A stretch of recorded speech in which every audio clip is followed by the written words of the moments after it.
특이점 아지트에 오신 여러분 환영합니다. 네, 요즘 날씨가 많이 춥죠? 네, 많이 추워졌어요. 오늘도 저 이불 밖으로 나오기가 네. 좀 싫더라고요. 맞습니다. 네. 이럴 때는 진짜 이불 속에서 가만히 누워서 음. 글 까먹으면서 드라마 보고 영화 보고 네. 네, 그래야 되는데 말이죠. 아, 네. 그렇습니다. 그래도 저희에게는 이렇게 좀 따뜻하고 훈훈한 네. 특이점 아지트가 있지 않습니까? 네, 맞습니다. 덕분에 올겨울이 아주 든든합니다. 네. 오늘 모신 분들도 올겨울을 든든하게 보내기 위해서 월동 준비를 하고 계신 분들이라고 하는데 어디서 어떤 준비를 하고 계신지 한번 이야기를 들어보도록 하겠습니다. 네. 안녕하세요. 어서 오세요. 네, 반갑습니다. 반갑습니다. 네, 소개 좀 네. 부탁드릴게요. 네, 저는 여주로 귀촌을 했고요. 올해 39세이고 그리고 농부이자 전업 투자자이자 너튜브 크리에이터로 활동하고 있는 39세 육명수라고 합니다. 네, 반갑습니다. 네, 반갑습니다. 네. 네, 안녕하세요. 저는 에코 아티스트와 그 너튜브 크리에이터로 활동하고 있는 안혜경입니다. 네, 안혜경님, 와. 또 윤명수님. 네. 네. 두 분 다 네. 굉장히 부지런히 아마 활동을 하고 계신 것 같아요. 안혜경님은 에코 아티스트이면서 네. 또 영상을 만드는 또 크리에이터로 활동을 하고 계시고 네. 윤명수님은 농부이자 또 전업 투자자로 지금 활동하고 계신데 윤명수님은 작년에 귀촌을 하셨다고요. 네네, 네, 어떻게 하게 되셨어요? 저희가 원래 유년 시절을 시골에서 자랐거든요. 그러다 보니까 직장 생활을 하면서도 항상 그 귀촌을 나중에 나이가 들면 귀촌을 해야지라는 생각을 항상 가지고 있었어요. 네. 그래서 막 그 영향으로 조금 이런 나이에 귀촌을 하게 된 것 같습니다. 네. 지금 농사 짓는 그 밭 규모는 어느 정도나 되십니까? 지금 저희가 322평 제가 하고 있습니다. 그러면 우와. 한 1000제곱미터 이상인데. 네네. 좀 버겁지 않으세요? 처음에는 저희가 이제 집을 포함해서 522평을 구입해서 지금 농사는 320평을 짓고 있거든요. 네. 처음에는 작아 보였어요. 만만했던 거죠. 근데 막상 해보니까 네. 쉽지가 않습니다. 안혜경님은 지금 네. 에코 아티스트로 활동을 하고 계시는데 네. 에코 아티스트라는 게 사실은 좀 이렇게 좀 어색하게 생소하게 들리긴 하거든요. 어떤 네. 일을 하시는 건가요? 에코 아티스트는요, 그 환경을 주제로 한 재활용 작업을 하고요.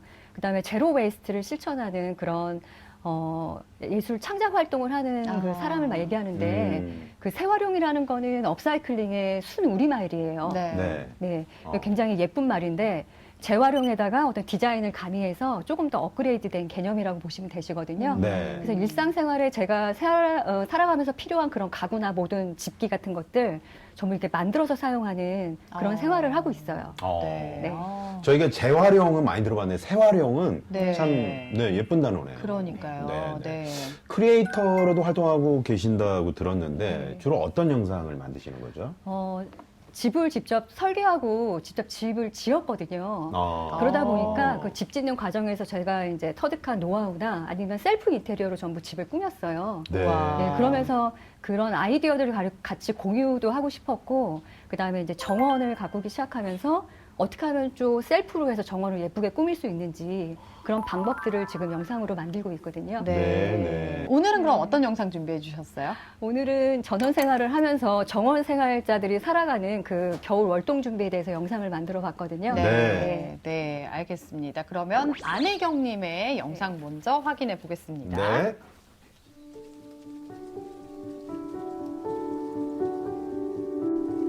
저는 눈이 내리는 줄 알았는데 낙엽이 낙엽이 떨어지는. 낙엽이 네, 정말 예쁘게 멋지네요. 떨어지네요. 정말 환상적이에요.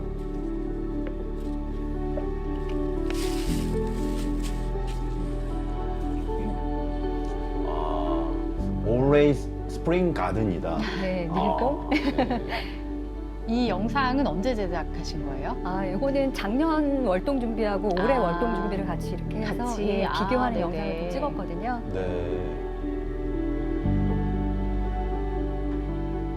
서리가 내린 모습 아닙니까? 네, 맞아요.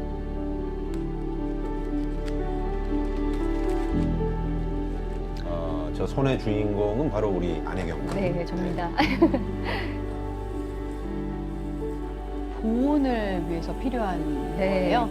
그 월동을 하려면 얼지 않게 땅을 보온을 해줘야 되거든요.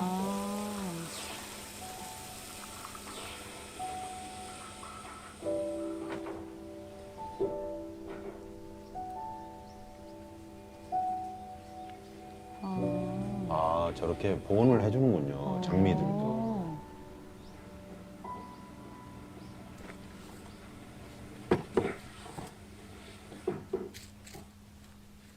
나무들이 얼까봐. 네, 저게 이제 배롱나무인데요. 네. 근데 특히나 이제 보온에 좀 신경을 많이 썼어요, 작년에.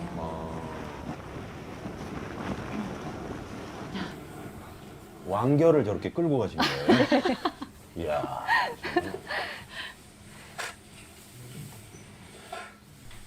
이게 넓은 정원에 보온 재료는 왕겨가 제일 가격이 저렴하고, 그렇구나. 예, 양이 많아서 하기 네. 굉장히 좋은 아, 재료예요. 그렇군요.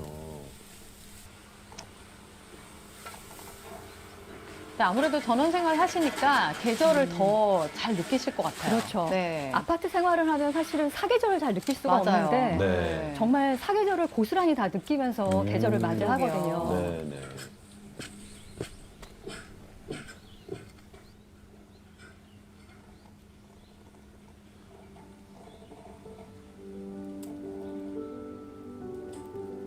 근데 영상도 너무 예쁘게 잘 담으셨네요. 저거는 실제로 촬영은 누가 저렇게 하는 촬영은 제가 혼자 상가대 세워놓고 아, 작업. 그래요? 진짜요? 네. 저는 따로 촬영하신 분들이 아, 정말요? 계시는 줄 알았는데. 카메라 한 대 예쁜데요? 세워놓고 이렇게 옮겨가면서 작업을 하고 있거든요. 이야, 대단하시네요.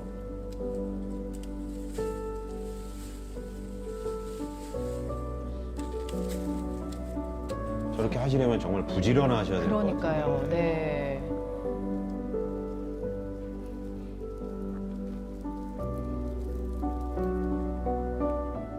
친환경 포트? 저건 네. 뭐예요? 모종 포트인데요. 아. 플라스틱으로 원래는 판매가 되는 것들이 그렇죠, 있는데, 그렇죠. 네. 모종을 그걸 직접 만드셔서 저렇게. 네. 종이로. 저 종이가 그 식물의 영양소 중에 탄소가 들어있는 아, 거거든요. 그래요? 그래서 나중에 찢어서 퇴비 넣는데 집어넣어도 같이. 거름이 될 수가 있고요. 그다음에 파종을 한 후에 제가 이제 뿌리가 나오면 그대로 정식을 해도 돼요.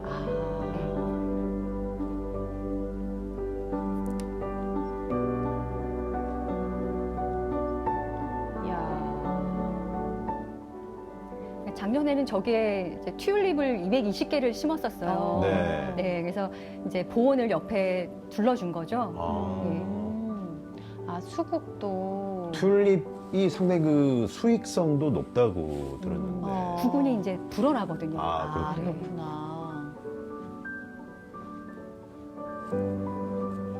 진짜 아이들 돌보듯이 저렇게 보온에 신경 써주시는 것 같아요. 가꾸다 보면 정말 자식 같다라는 생각 그러게, 많이 네. 들어요. 왜 나무와 대화도 한다고 그러잖아요. 네, 대화해요, 정말. 아, 그래요? 네. 그러니까 혼잣말 되게 잘하게 되더라고요. 대부분 저만 그런 게 아니고 정원하시는 분들이 혼자 중얼중얼 잘한대요. 네. 네. 심심하지 무섭더라고요. 않으시겠어요? 가끔 무섭더라고요. 이렇게 혼자 말씀하시는 아, 근데 저는 정말 여지까지 심심하다고 느낀 적이 별로 없이 살아온 것 같아요. 자, 저렇게 일일이 저렇게 와. 보온에 네. 참 많은 신경을 쓰시네요. 근데 보온을 신경 쓰시면서도 좀 더 예쁘게 저렇게 네. 막근으로 또 손수 갈아주시고 하는 게 저런 게 진짜 정성이잖아요. 사실은 이 겨울 정원이 짧지 않아요. 네. 3개월에서 4개월은 그렇죠. 봐야 되거든요. 맞아요. 근데 네. 그냥 아무거나 칭칭 감아놓고 막 그 녹금 같은 걸로 막 묶어놓고 이러면 사실 정원 나가고 싶지 않을 것 같아요, 겨울에. 저라면 그렇게 노끈으로 할 것 같습니다. 근데 조금만 재료를 바꿔도 정원이 아름다워지거든요. 그러게요. 네. 작은 차이인데 그게 또 맞아요. 큰 차이니까. 네. 어머, 아, 저 빗자루가 페트병으로. 네, 저 오, 페트병으로 어머. 만들었고요. 이거 뎁사리로 만들었거든요. 아.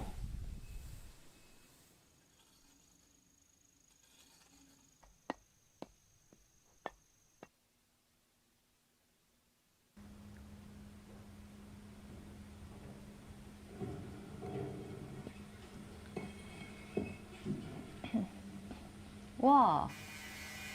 겨울에는 불멍을 뺄 수가 없죠. 와, 저런 작업도 직접 하시는 거예요? 예, 전공을 원래 금속공예를 전공했기 때문에 아, 네. 그러셨군요. 그렇구나. 어쩐지 그 미적인 감각이 그렇네요. 남다르다 싶었습니다. 네. 와.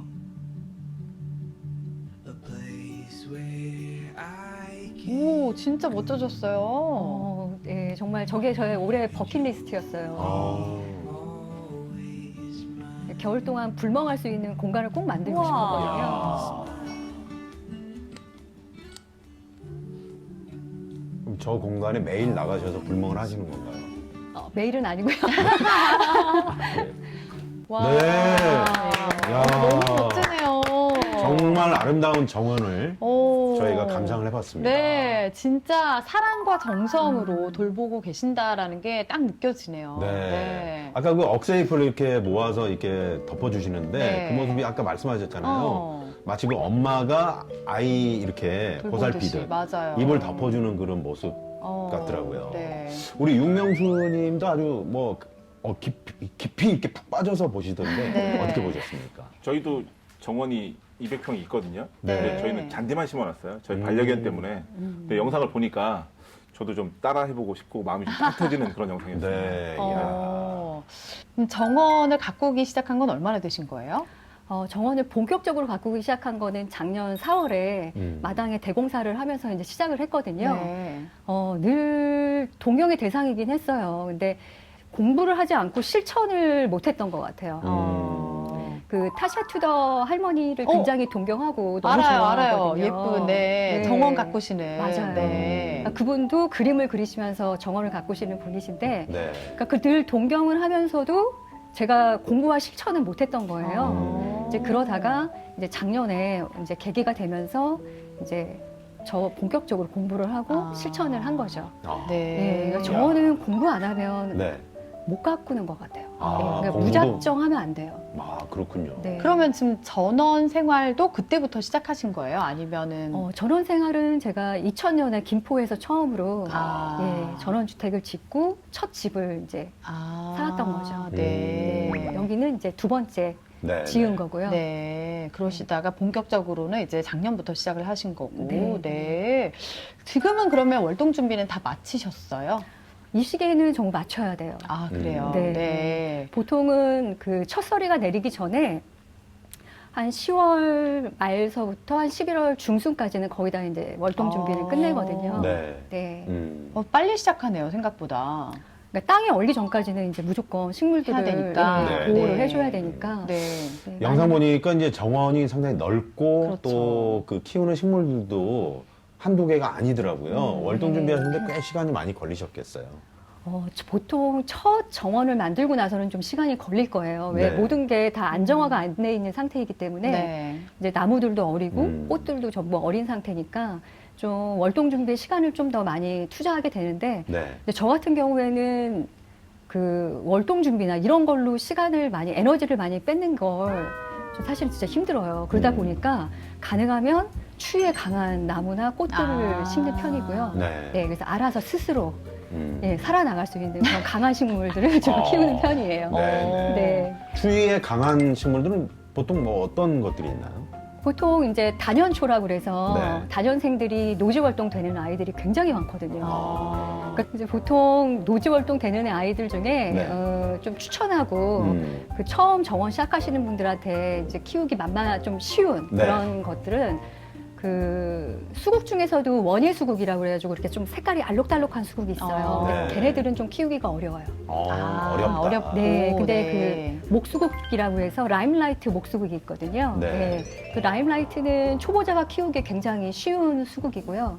예, 추위에도 굉장히 강하고요. 네. 뭐 그런 것도 있고 만약 수국이 물 관리가 굉장히 힘들다고 하면 불두화를 좀 대용으로도 저는 많이 보내드려요. 네.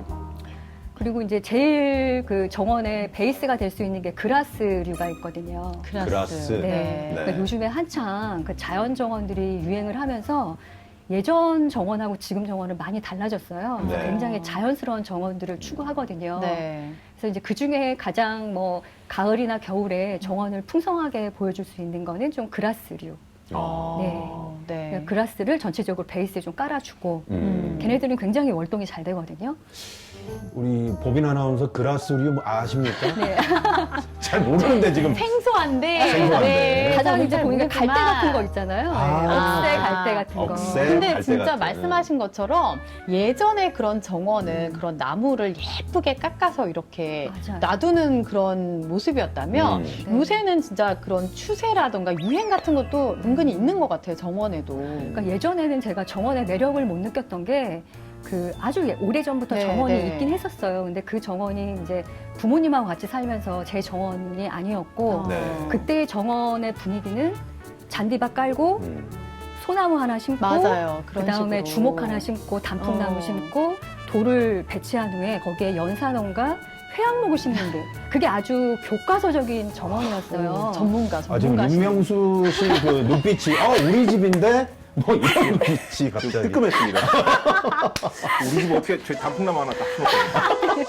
네. 아, 그런 게 네. 이제 일반적이고 전통적인. 네, 예전엔 정원은 그래야 했어요. 그랬는데, 네. 네. 근데 이제 저는 사실 그런 정원에 별로 매력을 못 느낀 게 아. 그 타샤 투더님의 정원은 굉장히 자연스러운 맞아요, 정원이었거든요. 맞아요. 그래서 네. 아 저게 아닌데 항상 그 생각을 갖고 아. 있다가 이제 제가 정원을 만들기 시작하면서는 좀 많이 그런 방향으로 어. 예 컨셉을 잡아서 꾸겨 나가고 있죠. 네. 그러니까 좀 더 아기자기한 그런 매력이 더 있는 것 같아요. 그런 이제 자연스러운 정원이에요. 네. 네, 맞아요. 그러면 다른 식물들은 혹시 월동 준비를 또 어떻게 하는지 아까 뭐 작업하시는 거 보니까 뭐 왕겨 이렇게 깔기도 하시고 네, 몇 가지 더 소개를 좀 해주신다면요. 일단은 1년 초 같은 경우에는 이제 화분에 심어서 그거를 집 안으로 추워질 때는 이제 드리기도 하고 네. 그다음에 아까 보신 것처럼 그 왕겨나 낙엽 같은 걸로 이제 멀칭을 해줘야 돼요. 예, 땅에 얼지 않도록. 그래서 이제 주로 아까 보신 듯이 이제 밴드로 감아준다거나 네. 아니면 이제 그 소나무 바크나 아니면 코코칩 같은 게 있어요. 네. 예, 그걸 사용할 수 있는데 그게 좀 가격이 좀 나가요. 네. 근데 이제 가격이 비싸다 보니까 넓은 정원에 이제 다 깔기는 너무 힘들고 그래서 보통 많이 사용하는 게 왕겨를 쓰거든요. 네. 예, 시골에는 정미소에서 굉장히 싸게 팔아요. 아, 그렇군요. 네, 꿀팁이네요. 네. 지금 뭐 안혜경님께서는 또 에코 아티스트로 활동을 하고 계시는데 네. 이제 가드닝 용품들도 이제 재활용해서 뭐 재활용해서 네. 쓰신다고 관심이 많으신 것 같더라고요. 아까도 이제 그 포트 만드시는 모종 거, 포트. 네, 모종 포트도 만드시고 그 빗자루도 굉장히 인상적이었어요. 네. 페트병으로도 만드시고 또 뎁사리 나무로도 만드시고, 네, 이런 아이디어는 어디서 얻으시는 거예요? 저는 워낙 그 작업의 모티브들은 자연에서 대부분 얻는 편이에요.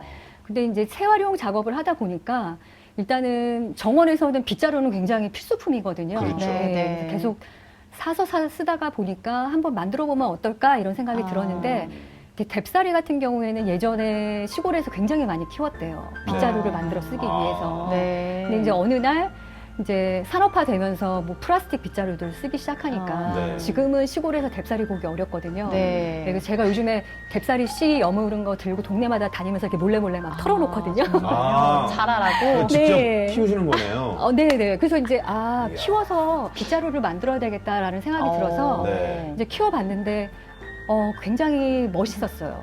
어. 예, 느낌이 너무 좋더라고요. 네. 정원에 아니, 특이하고. 맞아요. 보는 것만으로도 굉장히 예쁜 것 같아요. 네. 이렇게 정원 월동 준비를 다 마치고 나면 뭔가 좀 든든하면서도 또 설렐 것 같고 내년 봄이 올 때까지 봄은 언제 올까 이렇게 기다려질 것 같은데 어떠세요? 엄청나게 기다려지죠. 네. 이게 왜 그렇게 설레이냐면요. 지금은 우리가 필요한 거는 언제든지 뭐 인터넷 주문을 할 수도 있고 마트에 가면 다 있잖아요. 네. 근데 계절은 살 수가 없잖아요. 아, 네, 정말 시간을 와. 살 수가 없어요. 그래서 만일 내가 올해 이거를 못 봤어요. 잘못해서. 그러면 내년까지 무작정 기다려야 돼요. 그냥. 네. 예, 그러니까 기다림에 대한 뭐 정원 가꾸는 일을 기다림의 미학이다. 뭐 이렇게 얘기하는 일도 되게 많거든요. 그러니까 처음에는 조급함이 굉장히 많았어요. 네. 아니 이걸 언제 1년을 기다려. 다음 달에라도 보고 싶은 마음이 너무 간절한데 그냥 기다려야 돼요. 그러다 보니까 어떤 좀 생활하는 데 있어서 조급함보다는 좀 느긋해지고 기다릴 줄 아는 좀 여유도 좀 생기는 것 같고 네. 네. 네. 그러니까 더 소중하죠. 사실은 1년 1년이. 네네. 네. 아까 우리 안혜경님이 기다림의 미학도 말씀하셨는데 네. 그 속에서 어떤 삶의 지혜를 얻고 말이죠. 지금 표정 자체가 느긋해 보이시잖아요. 맞아요. 여유로움이 막 묻어나시는 것 네, 같아요. 그렇습니다. 이번 겨울을 잘 이겨낸 그 식물들의 모습도 굉장히 네. 궁금한데 다음번에 나오셔서 또 들려주시면 좋을 것 네. 같습니다. 아, 그럼요. 네. 네. 자, 그럼 이제 두 번째 월동 준비 현장으로 가보겠습니다. 네. 우리 육명수님의 영상 함께 만나보시죠. 반갑습니다. 안녕하세요. 별개당의 달람입니다. 저희가 드디어 저희 밭의 메인 작물이죠. 들깨. 그 뒤에 쫙 보이시죠? 저희 밭 한 3분의 2 이상을 차지하고 있는 이제 들깨를 오늘 드디어 수확을 합니다. 들깨를 털고 그다음에 말려서 들기름 짜는 과정까지 저희가 영상으로 한번 담아보겠습니다. 저게 이제 들깨밭인데 네. 수확을 하는 그런 장면이에요. 네. 저희가 제초제를 안 치다 보니까 들깨 옆에 풀이 지금 너무 많아요. 네. 보통 들깨 농약을 안 친다 이렇게 말씀하시는데 기본적으로 밭에 제초제는 다 치시거든요. 그래서 저희는 제초제도 안 치고 농약도 안 주고 완전 유기농으로 하는 거예요. 완전 유기농이에요. 정말.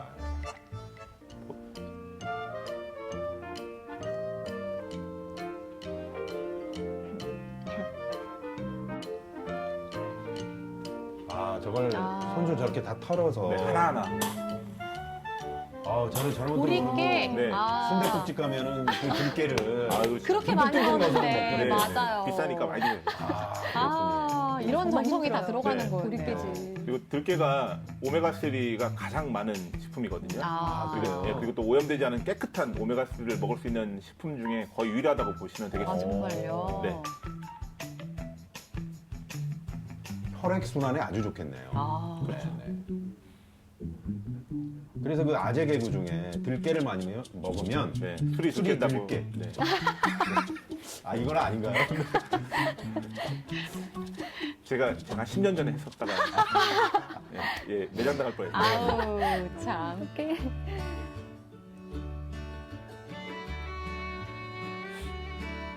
저분은 누구시죠? 와이프랑 같이 같이 하시는 거예요? 파종. 네. 들깨 파종이요. 네네. 포트에다가 해서. 저 포트는 이제 안혜경님의 그 친환경 포트를 그러기에는 양이 네, 농가에서는 600개가 힘들어요. 넘습니다. 그래요? 그래서 저렇게 친환경 포트를 하는 게 아마 네. 쉽진 너무 않죠. 좀 네, 힘드시군요. 네. 그리고 저희는 저 포트를 또 재활용합니다. 일회용하지 않고. 네.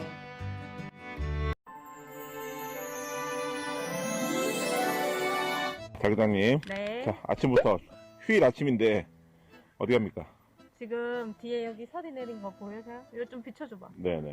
이거 완전 하얗게, 눈 내린 거. 네, 하얗게 소리가 내렸죠 지금. 네. 네. 여러분, 김장 시즌입니다. 지금 마을회관에서 김장을 한다고 해서 혼자 사는 어르신들이 계시대요. 여기 마을에 몇 가구. 그래서 그 어르신들한테 매년 김장을 해서 갖다 드린다고 하더라고요, 이장님이. 그래서 오늘 그 일을 한다 해서 저희도 도와드리려고 지금 이렇게 안에 저 지금 이거 앞치마예요. 앞치마에 안에는 또 조끼에 추우니까 겉에는 그리고 또 두꺼운 거 입으면 너무 일할 때 걸그치잖아요. 그래갖고 이렇게 간편한 복장으로 일하러 가려고요. 김장하러.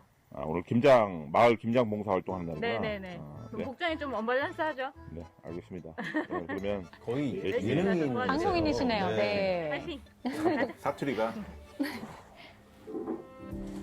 자, 김장 현장입니다. 백포기. 우와. 마을에서 원래 하던 그런 행사인가 봐요. 내년 저희 이제 독거노인 분들이나 아니면 이제 좀 거동이 불편하신 네. 분들 이렇게 이제 겨울에 김장을 못 하시잖아요. 근데 대한민국에서 김치 없이 밥 못 먹잖아요. 그렇죠. 그러니까 그런 분들을 위해서 매년 이렇게 자원봉사를 마을에서 임원분들하고 그렇게 마을 주민들끼리 네. 행사를 해서 나눠드리고 있고요. 네, 배추도 저희가 직접 길러서 하고 있습니다. 와, 직접 기른 배추로 이렇게 같이 김장해서 네, 네, 먹으면 네. 얼마나 맛있겠어요. 어. 네. 저희 마을 이장님이 그런 거에 되게 부지런하세요. 새벽 저희가 이제 강아지 반려견 산책을 이제 5시 반 여름에 일찍 나가거든요. 네. 그때 되면 마을 쓸고 계세요 이장님이. 이미 네, 그때부터 네.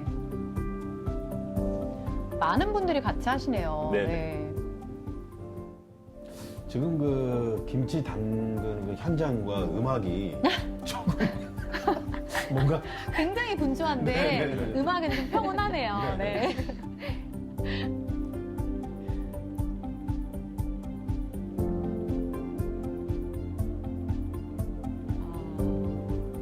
와, 정말 정말 그 백보기를 저렇게 진짜 쉽지 않죠. 한 군데 모아서 네. 저렇게. 아, 정말.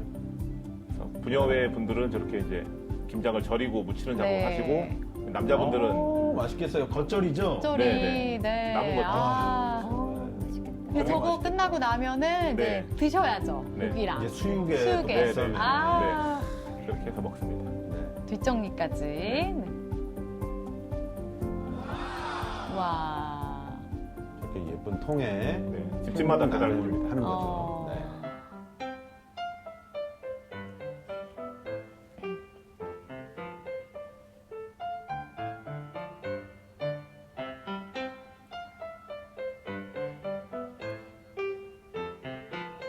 아, 귀농 귀초를 지금 꾸구시는 분들께 네. 네. 자막으로 지금 설명을 해주신 게 하기 네. 나름이다. 하기 나름이다. 그럼요.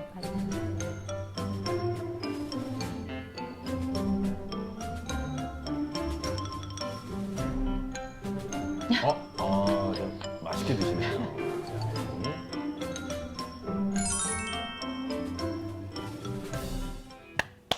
네, 네. 아, 너무 잘 봤습니다. 달그닥 TV 네. 아주 잘 봤습니다. 네, 들깨부터 마을 김장 행사까지 네. 잘 봤는데 농사 지으랴 또 마을 행사 또 참여하랴 촬영하시라 아주 바쁘시겠어요. 네. 진짜요. 네, 네. 일단은 뭐 들깨 터는 그 소리도 좋았고 마을 분들이랑 같이 그런 김장을 하시는 그런 모습이 너무 보기 좋았습니다. 원래 월동 준비의 첫 번째는 역시 김장. 네. 그렇죠. 필수죠. 네, 김장 이거 잘 해놓으면 어르신들께서 그냥 한 해가 든든하다 이런 말씀 많이 하시잖아요. 맞습니다. 마을에서 이렇게 다 같이 김장해서 이제 어르신들께 네, 나눠드리는 거죠. 네네. 저희 그 마을 이제 임원분들 특히 이제 이장님이나 뭐 총무님이 좀 의지를 가지고 이렇게 좀 김장을 해서 거동이 불편하신 분들이나 아니면 독거노인분들은 김장을 할 수가 없잖아요. 네. 그래서 그런 분들을 위해서 김장을 해서 통에 담아서 집 앞에까지 방 안에까지 이렇게 배달해주는 서비스를 저희 마을에서 매년 하고 있습니다. 네. 네. 아니 근데 사실 지금 귀촌하신 지 1년밖에 안 되셨다고 했는데 네네. 거의 뭐 한 10년은 사신 것처럼 그러게요. 거의 뭐 자연스럽게 예. 10년이 무슨 말씀이세요? 20년 되신 줄 알았어요. 그냥 예, 고향인 것처럼 네네. 같이 하시던데 어떻게 또 그 김장 행사에는 또 참여를 같이 하게 되셨어요? 저희가 귀촌할 때부터 보통 이게 집을 짓고 이렇게 성을 쌓고 사는 분들이 계세요. 저희는 그렇지 않고 이장님한테 적극적으로 찾아갔죠. 어떤 우리가 이사를 왔고 어떤 걸 하고 싶고 그 마을의 행사가 어떤 게 있냐 이렇게 저희가 먼저 물어봤어요. 그러니까 이장님이 이런 행사가 있고 우리 마을은 이렇게 운영이 된다고 알려주신단 말이에요. 그러면 이 행사는 저희도 좋은 일을 하는 거니 우리도 참여하겠습니다라고 저희가 이제 먼저 적극적으로 네. 아까 영상에서 하기 나름이다라고 저희가 말했잖아요. 네. 그런 것처럼 저희가 적극적으로 먼저 이장님한테 여쭤보고 그다음에 참여하겠다라고 해서 적극적으로 참여하게 돼서 그렇게 하게 됐습니다. 네. 네. 이렇게 참 살기 좋은 네. 정이 넘치는 그런 마을입니다. 그렇네요. 우리 안혜경님은 어떻게 영상 보셨습니까? 일단은 그 김치통을 보니까 굉장히 든든하네요. 아, 그러니까요. 네, 그리고 네. 그 도시에서 사시다가 이렇게 귀촌하셔서 마을하고 잘 이렇게 융화돼서 사시는 모습이 너무 멋지신 것 같아요. 맞아요. 네, 열린 마음으로 먼저 다가가는 것도 너무 좋고요. 네, 네, 그리고 저렇게 정겨운 모습들이 보고 있으니까 정말 막 마음이 훈훈해지는 것 같은데. 네, 네. 맞습니다. 네. 김치도 아주 맛있을 것 같아요. 네, 군침 나요. 그러니까요. 네. 아니 근데 사실 초보 농부시니까 농사 일에는 좀 서툴 것 같은데 네. 마을 분들께서 어떻게 잘 도와주시나요? 근데 이게 확실히 선순환 효과가 있는 것 같아요. 저희가 또 찾아가서 우리가 이 동네 이사 왔노라, 우리가 아무것도 모른다 이렇게 자꾸 여쭤보니까 먼저 도와주세요. 아. 밭을 농사를 지으려면 그 넓은 밭을 로터리를 쳐야 되잖아요. 그걸 네, 갈아파야 되잖아요. 근데 저희는 장비가 아무것도 없잖아요. 그러니까 총무님이 직접 로터리를 갖고 오셔서 밭을 저희 6번이나 갈아주셨거든요. 오. 근데 보통 농번기에 다 같이 밭을 갈고 다 같이 파종을 하기 때문에 바빠요. 근데 총무님이 시간을 내서 또 이장님이 총무님한테 압력도 넣고 해서 저기 좀 신경을 써줘라 네. 라고 해서 하시고 또 이장님이 농약방 겸 모종을 파세요. 근데 그 모종도 심어봐라. 이것 좀 심어봐라. 저것 좀 심어봐라. 공짜로 주시기도 하시고 네. 그러니까 주변에서 좀 많이 도와주세요. 그리고 저희보다 1년 먼저 귀촌하신 그 누님이 있거든요. 네. 그분도 저희 들깨 파종할 때 저희가 얘기를 안 했는데 지나가듯 흘렸어요. 내일 모레 들깨 파종해야지 했는데 모레 그냥 오셔서 네. 도와주시고 그렇게 하고 했습니다. 아, 좋네요. 이게 진짜 시골 그 인심이 맞아요. 네. 이런 게 바로 동네 이웃이죠. 그럼요. 네. 네. 근데 아까 잠깐 말씀을 해주시긴 했지만 참 여러 가지 뭐 배추, 뭐 또 가지, 뭐 여러 가지 고추. 나왔는데 고추 어떤 작물들 지금까지 그럼 키워보신 거예요? 그러니까 뭐 저희가 지금 첫 해니까 좀 여러 가지 작물을 다 실험해보자. 임상 네. 실험을 좀 해보자. 그래서 우리가 뭘 좋아하는지 네. 그리고 어떤 걸 좋아하는지 알고자 뭐 배추, 고추, 그다음에 가지, 토마토, 상추, 그다음에 무, 마늘 뭐 이렇게 다양한 작물들을 좀 심었어요. 네, 그렇게 그렇군요. 심어봤는데 이 작물들이 우리랑 좀 맞는 것 같다. 그런 그렇죠. 작물은 어떤 겁니까? 들깨였습니다. 들깨. 네. 아, 이 그 마늘 같은 경우에 저도 이제 마늘을 아주 좋아하거든요. 천일을 마늘을. 네? 네? 네. 아, 그렇군요. 마늘 같은 경우는 월동 준비를 어떻게 해야 됩니까? 마늘 같은 경우는 이제 파종 시기고요. 지금이 파종을 하고 아. 그다음에 이제 그 위에 이제 멀칭을 해요. 아까 정원 가디닝 하실 때도 멀칭 하셨잖아요. 이게 겨울을 날 수 있도록. 그래서 보온재나 아니면 이제 저희는 첫 해니까 약간 원래 전통 방식으로 해보고 싶어서 볏짚을 좀 얻어와서 볏짚. 마늘을 심을 때 볏짚을 얻어서 보온을 해주고 이게 이제 겨울이 지나면 내년에 이제 발화를 해서 내년 봄에 이제 마늘을 수확해서 먹을 수 있습니다. 네. 그렇군요. 그럼 다른 것들은 월동 준비로 또 어떤 작업들을 해주셔야 그러니까 되는 거예요? 겨울에는 뭐 농산물을 심는 거나 이런 것들은 마늘밖에 없고요. 사전 준비를 하셔야 돼요. 아까 아. 봄을 맞이하기 위해서 사전 준비를 하시 땅도 똑같습니다. 저희가 이제 그런 어떤 잡초라든가 그다음에 저희 감자 고구마 심었던 줄기 네. 쓰지 않는 줄기를 나온 것들 있잖아요. 이런 것들을 이제 퇴비화하거나 아니면 유기농 퇴비들을 밭에 뿌려서 로터리를 한번 쳐놔요. 밭에다가. 그러면 이제 그 안에 들어가서 이런 애들이 발효가 되고 네. 또 지렁이도 먹고 지렁이가 똥을 싸고 그러면서 퇴비가 되면서 이제 내년 봄에 이제 이런 그 다른 농작물들 심었을 때 이 농작물이 좀 더 건강하고 많이 달릴 수 있는 이런 힘의 원천이 될 수 있도록 그런 작업들을 미리 하고 있습니다. 어. 아니 1년밖에 안 되셨는데 그러니까요. 퇴비까지도 이렇게 직접 만들어 쓰고 계시네요. 네네네. 어. 야, 정말 1년 만에 이렇게 정말 농사를 위해서 태어나신 건가 그런 생각이 고수신 것 같은데 이미. 그러게요. 네. 네, 네. 그 퇴비를 만드는 과정은 또 어떻게 돼요? 그러니까 그 저희가 이제 뭐 잔디도 깎고 풀도 깎고 아까 낙엽 부족하셨다고 하셨잖아요. 저희 집에는 낙엽이 넘치거든요. 네. 참나무가 많아요. 저희는. 그래서 그런 낙엽, 그다음에 아까 했던 감자, 고구마 줄기들 이렇게 모아서 그거를 이제 퇴비가 있어요. 유박이라고 해서 친환경 퇴비가 있어요. 네. 들깨, 깻묵이나 이런 걸로 만든 퇴비가 있는데 그런 것들하고 섞어요. 아. 섞어서 이렇게 덮어놓으면 그게 이제 안에 부숙이 돼요. 네. 부숙이 되면 이제 그거를 이제 어느 정도 삭으면 밭에 뿌려서 퇴비를 하는 거고요. 그리고 저희가 지금 친환경으로 농사를 짓고 있잖아요. 네. 그러다 보니까 그 벌레라든가 이런 것들이 많이 농작물에 달라붙는단 말이에요. 약을 안 치니까. 그래서 네. 이제 저희가 은행나무 잎, 그다음에 커피가루, 그다음에 친환경 세제, 막걸리, 그다음에 자리공 뿌리 이런 것들을 저희가 구해와서 항아리가 있어요 집에. 네. 주민께 얻은 건데 그 항아리에다 넣고 이제 물을 넣고 숙성을 시켜서 그거를 내년에 겨울에 이렇게 준비해서 숙성을 해놓고 내년에 물과 희석해서 저희가 농작물을 심을 때 뿌립니다.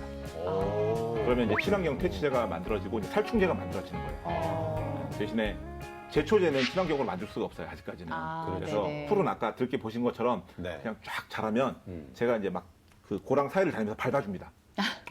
이렇게 네. 뭐 자르지 아. 않고 네, 자르기도 하는데 네. 이게 자라나는 속도가 너무 빨라요. 그렇죠. 장마철에는 네, 제가 네. 따라갈 수 없을 정도로. 그러면 네. 이제 들깨보다 잡초가 빨리 자라면 음. 들깨가 이제 햇빛을 못 받으면 알 연그는데 문제가 생기거든요. 아, 네. 그래서 발로 쫙 밟아줍니다. 그리고 이제 음. 주변에는 예초기 같은 걸 돌려서 다 정리를 해주고 네. 그리고 그 풀들은 또 퇴비로 만들고 이렇게 네. 이제 계속 리사이클을 하는 그런 구조를 만들어서 농사를 지으려고 하고 있습니다. 네. 이야. 와, 박수 진짜 한번 이게 노력이 상당하네요.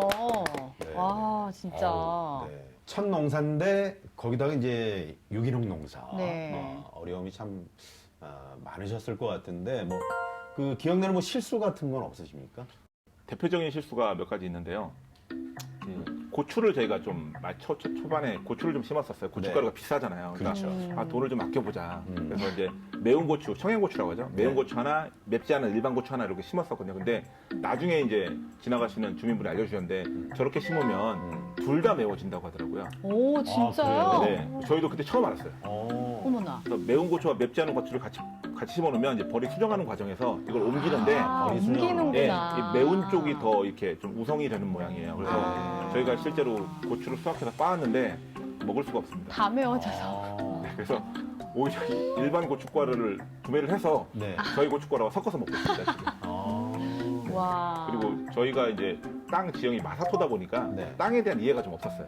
감자, 고구마, 땅콩이 잘 되는 이유가 있더라고요. 네. 근데 물 빠짐이 좋아서 그런 거였는데 보통 어른들이 농사 좀 지시는 분들은 그래요. 옥수수, 땅콩 이런 것들은 야 그거는 밭두렁에 밭 가장자리에 뿌려놓으면 아무렇게나 해도 잘 자라라고 말씀하시거든요. 네. 그래서 그렇게 해놨어요. 근데 다 죽었더라고요.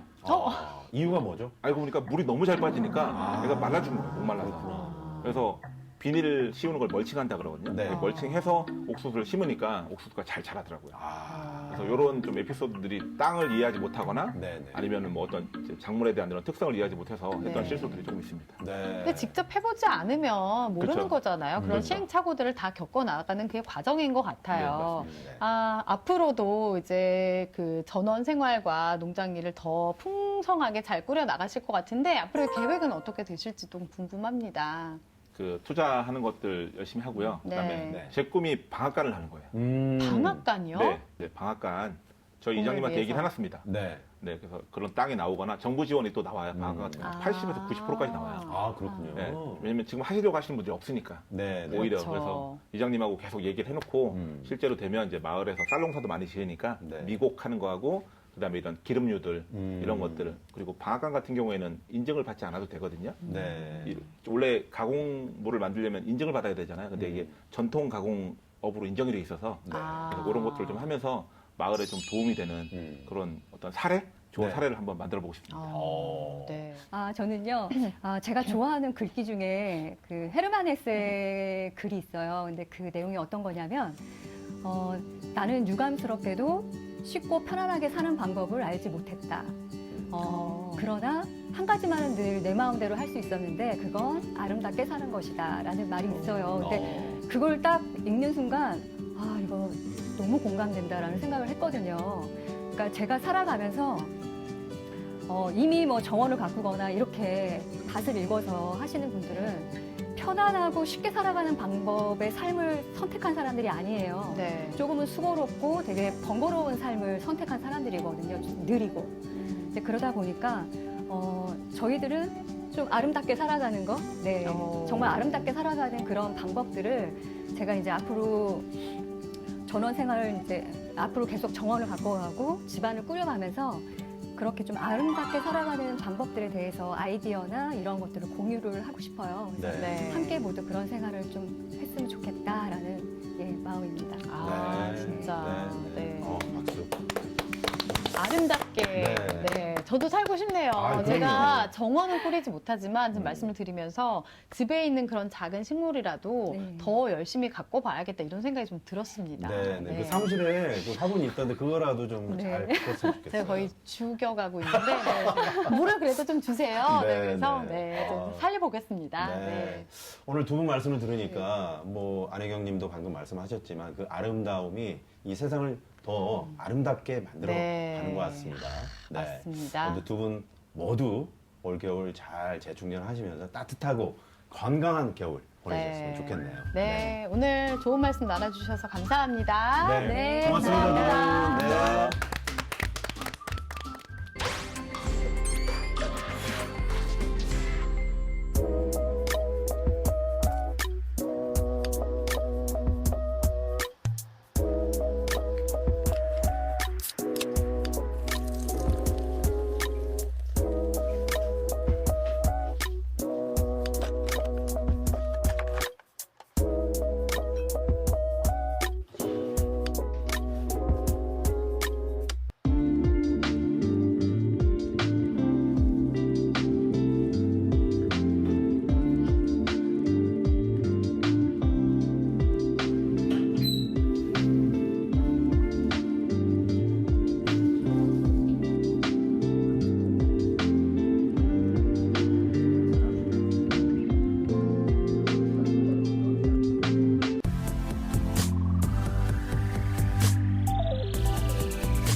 유지하고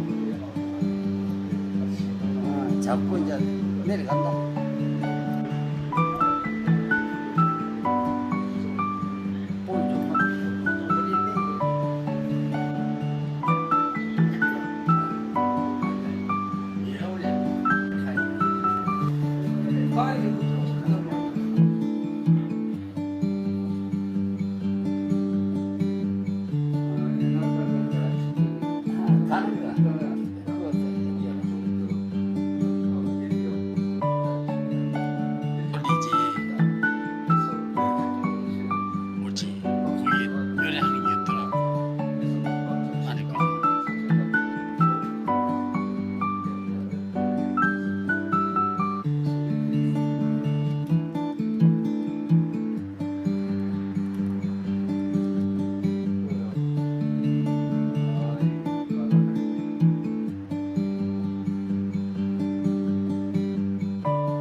언제부터 이 이발소를 운영하셨습니까? 50년이 넘었습니다. 그러면 이 동네에 단골 손님들도 많이 오시겠네요. 아이고, 주한씨는 단골 손님이지. 예. 그러면 이 이발소가 사람관 같은 역할을 하는데 오시면은 손님들하고 어떤 이야기들을 하고 이발을 하고 있습니까? 아이고, 우리 지금 뭐 나온 사람들 옛날 이야기뿐이 되십니까? 재미난 이야기로 해서 동네 이야기를 나누고 있는 모양. 그리고 앞으로 이발소를 계속 운영하시겠죠? 아이고, 매일 운동도 하고 돈도 벌고 참 참 좋습니다. 이 사장님도 건강하시니까 손님들도 다 건강하신 손님들 오시는 모양입니다. 또 다른 손님이 오셨습니다. 미용실을 가시지 않고 이 동네 이발소에 오신 이유가 있습니까? 여기 사장님도 오래 하셨고 친절 이 마을에서 또 저 동네에서 친절하시니까 잘하시니까 그래가지고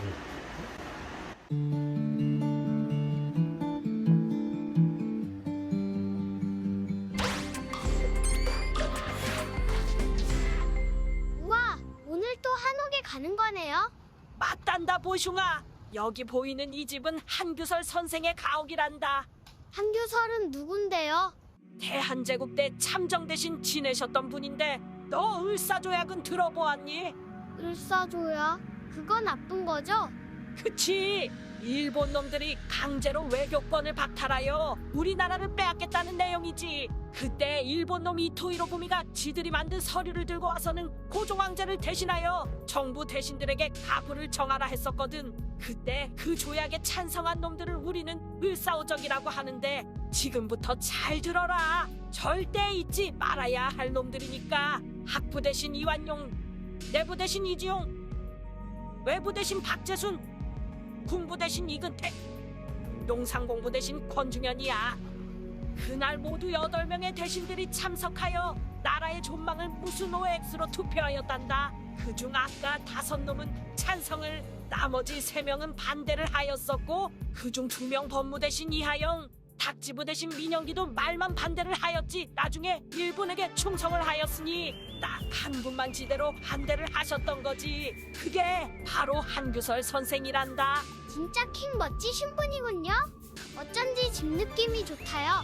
물론 그걸 막지 못했다는 비난 여론도 있었지만 그 당시 국제사회는 일본이 중국, 러시아까지 이겨버린 상태여서 작은 나라의 총리로서 할 수 있는 일이 없었단다. 이 황망한 이야기를 고종황제에게 전하러 달려가다가 졸도까지 하셨다지 뭐니. 나중에 저 7명은 일본이 준 후장 남장 지위까지 받아먹고 호의호식하며 살았다고 하니까 지금 생각해도 꼴도 배기 싫구나. 참 나빠요. 아니 무슨 자기 나라를 팔아먹어요. 그들을 사람들이 가만히 뒀어요. 물론 을사오적 암살단이라고. 사람들이 그들을 처단하겠다며 집에다가 불도 지르고 몽둥이랑 칼도 들고 찾아갔었는데 상처는 주었지만 모두 실패를 하였단다. 저도 그 암살단에 들어가면 안 돼요? 할머니, 역사는 왜 이렇게 화나고 슬픈 이야기가 많은 건가요? 보슝아, 절대 잊지 말아야 한단다. 왜냐하면 역사는 되풀이되는 거지. 분명 앞으로도 나라를 팔아먹을 놈들이 꼭 나온다니까. 그러니까 지대로 된 역사 공부도 하고 인간답게 행동하고 생각해야 한단다. 네, 이제 조금 알 것도 같아요. 할머니가 저를 이런 옛날 곳에 데리고 가시는 이유를요? 아까도 얘기했듯이 유일하게 을사조약에 반대하셨던 한두솔 선생의 집에 왔으니 우리 그분의 애국 정신도 함께 느끼고 가자 보슝아. 좋아요, 할머니. 이제 얼른 집 구경해요, 우리.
유난히 짧았던 이번 가을.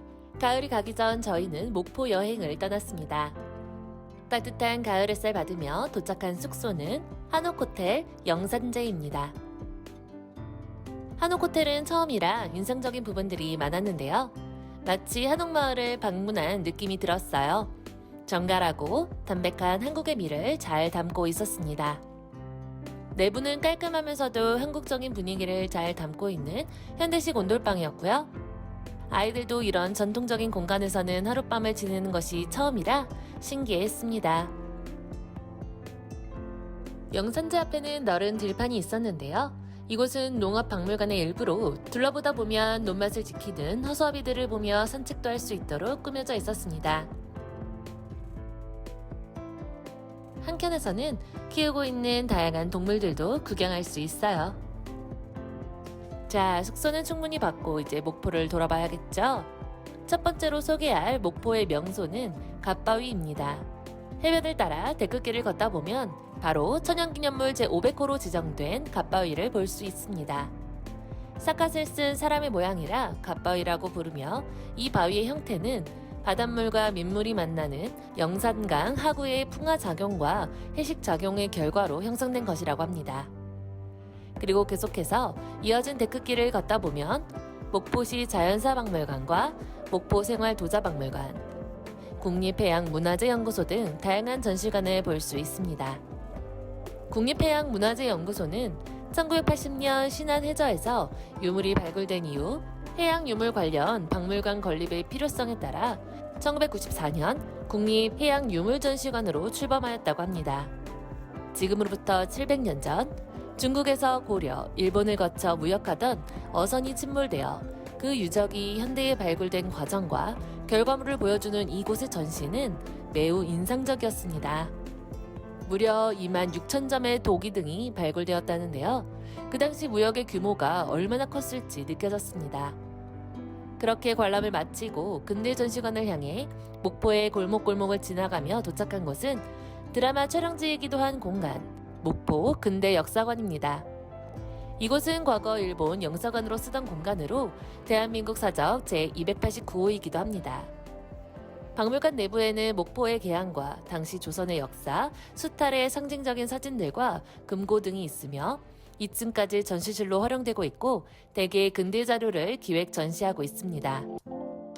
특히 이곳에서 인상적인 공간은 방공호였는데요.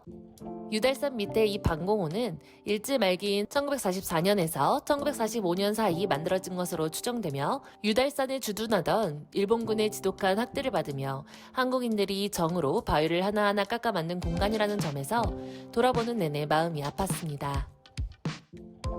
다음으로 간 목포 명소, 목포 스카이워크입니다. 이곳에서는 목포대교가 한눈에 잘 보이는데요.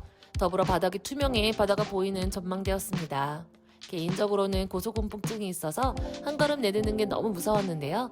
아이들은 기념사진 찍을 정도로 용감했네요. 그렇게 보이는 풍경을 즐기기는 아쉬우니 목포해상 케이블카를 타러 갑니다.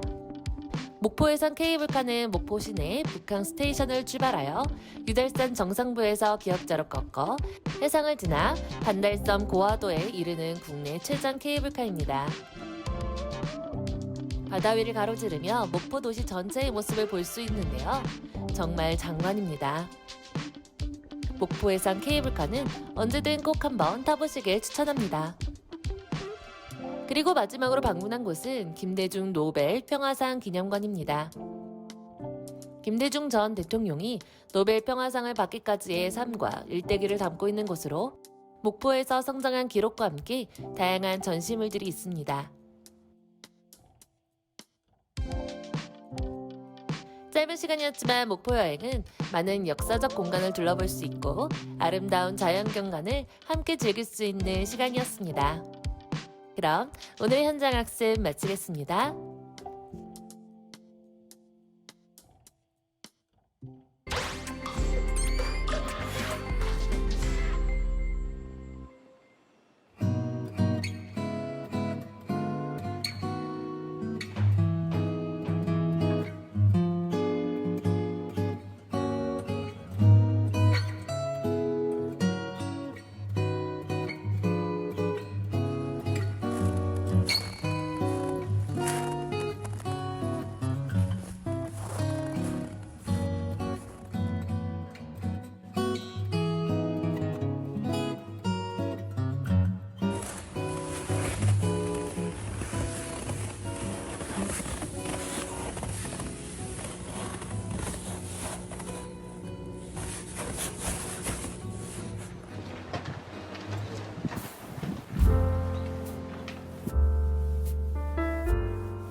TBS